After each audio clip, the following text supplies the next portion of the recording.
Hi, I'm Iseline. Today, I'm going to tell you my story. But before I continue, please share, and subscribe to hear more stories like this. You absolutely have to meet my sister, my then-boyfriend Zachary said during our third date.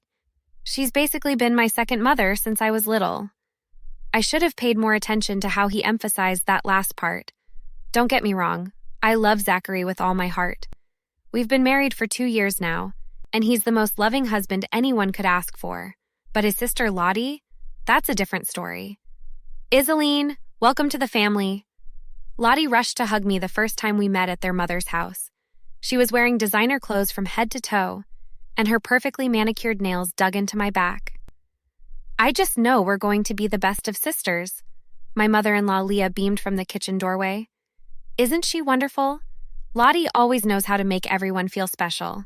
Mom, please, Lottie laughed, waving her hand dismissively. I'm just being myself. Now, Iseline, you must tell me everything about yourself. Zachary's been so secretive about you. I noticed how Zachary seemed to relax when Lottie approved of me. Even Murphy, Lottie's husband, gave me a sympathetic look. I'd understand why later. Have you met Alice yet? Lottie asked during Sunday dinner. She's my best friend from college, and I think you two would get along perfectly. I always say good friends are important for a healthy marriage. Actually, I smiled, Alice and I already know each other. She's been my best friend since high school.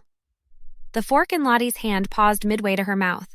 Oh, how interesting. She never mentioned knowing you.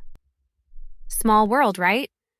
Lloyd, my father-in-law, chuckled from his end of the table, seemingly oblivious to the sudden tension.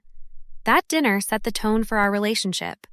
Lottie would orchestrate every family gathering, plan every holiday, and somehow always know what was best for everyone. When Zachary and I announced our engagement, she immediately appointed herself as our wedding planner. Trust me, she said. I know exactly what you need. Remember, I plan charity events for the hospital board. This is what I do. Everything changed when I found out I was pregnant. Zachary was overjoyed, and even Leah cried happy tears. But Lottie's reaction was different. A baby? How wonderful! She clasped her hands together. You'll need the best doctor. Dr. Joel at Metropolitan is amazing. I'm on the board there, you know. I'll set everything up. Actually, I've already chosen a different doctor, I said. My insurance covers… Nonsense. Family takes care of family. I'll handle everything. Zachary squeezed my hand under the table. Lottie, we appreciate it, but… Little brother, please. This is what I do. Iseline, trust me. You're in good hands with me in charge. I didn't know then how those words would come back to haunt me. I didn't realize that this was just the beginning of Lottie's need to control everything about my pregnancy. And I certainly didn't know that my life would soon depend on standing up to her. Everything changed when Zachary got his deployment orders. 3 months into my pregnancy, we had to make quick decisions about medical care and emergency contacts. I'll be your medical proxy, Lottie announced during family dinner. It just makes sense. I'm on the hospital board. I know all the staff, and I'm family. We really appreciate it, Zachary said, relief evident in his voice. Knowing Iseline will have you looking out for her means everything. The first red flag came during my appointment with Dr. Joel. Amina, my regular nurse, pulled me aside with concern in her eyes. Your sister-in-law called again about your test results. I explained that we can only discuss those with you directly. She called? She didn't mention anything to me. She's called every day this week. Listen, I know she's your proxy, but that only applies in emergencies. Later that week, I met Alice for coffee. My best friend didn't hold back. Girl, Lottie's been posting about your pregnancy on social media before you even announce anything. She's telling everyone she's practically the third parent. I pulled out my phone to check, and sure enough, there were dozens of posts about her new little niece or nephew and how she was overseeing all the medical care. Natasha, the hospital administrator who I'd met during registration, started noticing patterns too. Mrs. Lottie's been requesting changes to your birth plan, she mentioned during my next visit. I wanted to verify that's what you want? Changes? What changes? She's specified she needs to approve all medical decisions during delivery, even routine ones. That's unusual for a proxy. Even Murphy, Lottie's husband, tried to warn me in his own way. Lottie means well. he said quietly during a family barbecue. But sometimes her helping becomes, well, just be careful about setting boundaries. I started documenting everything. The constant calls to my doctor, the social media posts, the way she'd show up uninvited to appointments. When I developed mild complications at 5 months, things got worse. You'll need to reduce activity, Dr. Joel explained, but it's very manageable with proper care. Before I could respond, Lottie jumped in. I'll handle her schedule. I'm thinking she should stay with Mom until Zachary returns. I can monitor everything. That won't be necessary, I started to say, but Lottie was already texting Leah about preparing the guest room. That evening, I found out she'd called Zachary. Honey, if Lottie thinks it's best. His voice crackled over the video call. Zach, I need you to listen. Something isn't right here. But before I could explain further, my screen showed an incoming call from Lottie. As always, her timing was suspiciously perfect. At 7 months pregnant, everything fell apart. I woke up with severe pain and called Dr. Joel's office immediately. Get to the hospital now, Amina said firmly. I'm alerting Dr. Joel. We need to monitor you and the baby. I tried calling Lottie. No answer. Then Leah. Oh, sweetie, Lottie's at the designer outlet sale. She's been waiting for this for months. Try her again in a few hours. Mom, I need to go to the hospital now. The hospital? Why didn't you say so? I'll try to reach Lottie. No time. I'm calling an ambulance. At the hospital, Dr. Joel looked concerned. We need to prep for an emergency C-section. Where's your proxy? Still shopping. I managed through the pain. Please, just do what you need to do.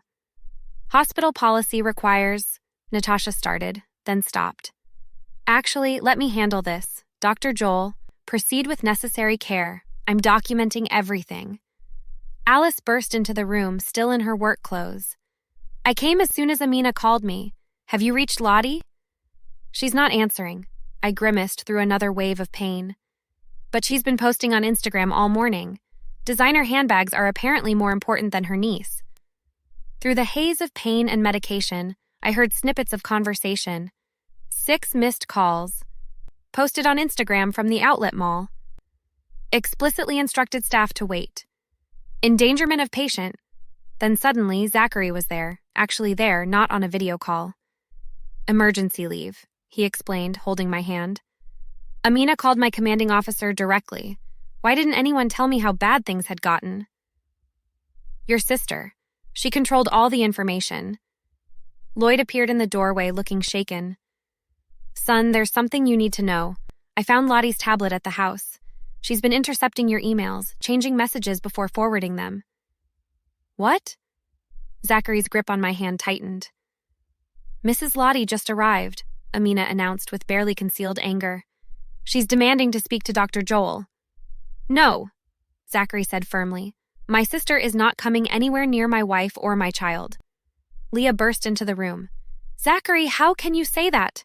Lottie's been managing everything perfectly. She even got those expensive baby clothes. With my credit card. Murphy appeared behind her, his face grim. That's what the shopping was about today, too. She's maxed out all our cards. I found the statements. The truth spilled out like a burst dam. The unauthorized medical decisions. The social media posts for attention. The financial manipulation. The lies she'd told each family member about the others. She told me you wanted her to handle everything, Leah whispered, realization dawning. She said you were overwhelmed and needed her to take charge.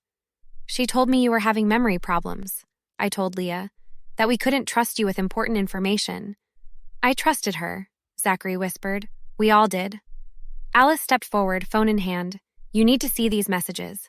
She's been telling everyone at the hospital that she's your primary caregiver, that you're not mentally fit to make decisions. Through it all, I could hear Lottie in the hallway, her voice getting higher and more desperate.